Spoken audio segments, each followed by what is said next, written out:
बहुत स्वागत है आपका। आज के इस वीडियो में हम जीवन रेखा के बारे में बात करने वाले। जीवन रेखा, ये जो गुरु का क्षेत्र है और ये मंगल का क्षेत्र है, यहाँ से होते हुए ये जो रेखा आप देख रहे हैं ये जीवन रेखा है, जिसे हम लाइफ लाइन कहते हैं।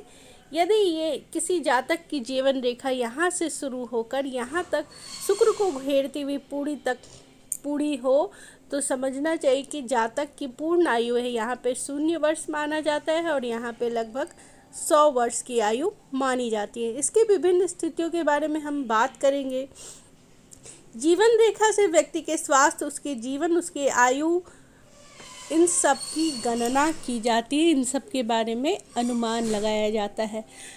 कभी कभी ऐसा देखा जाता है कि जीवन रेखा यहाँ से शुरू होकर ये यहाँ तक जाती है, कभी कभी ये मणिबद्ध तक आती है और कभी कभी ये कुछ 2 भागों में इस तरह विभक्त होती है।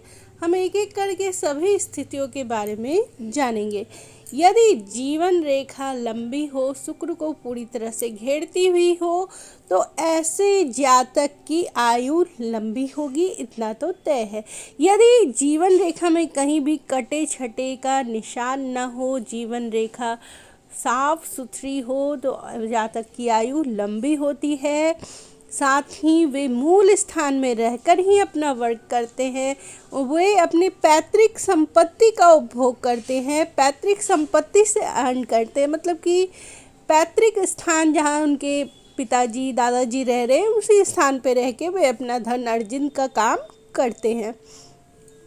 वहीं यदि ये मणिबद्ध तक जाती हो तो पैतृक विरासत के अलावा उससे हट के ये अपना स्व अर्जित धन कमाते हैं, चाहे वो नौकरी से हो, व्यवसाय से हो। पैतृक विरासत से अलग हट के ये अपना धन अर्जित करते।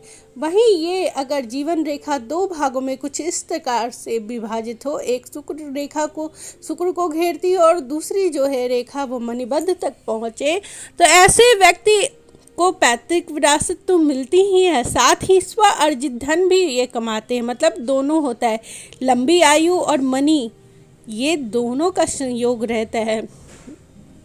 यात्रा की योग भी बनाते हैं, चाहे यात्रा आपकी नौकरी के लिए हो सकता है, काम के लिए हो सकता है, एजुकेशन के लिए हो सकता है, या फिर आप ऐसे नौकरी में रह सकते हैं जिसके लिए आपको बार बार ट्रैवल करना पड़े।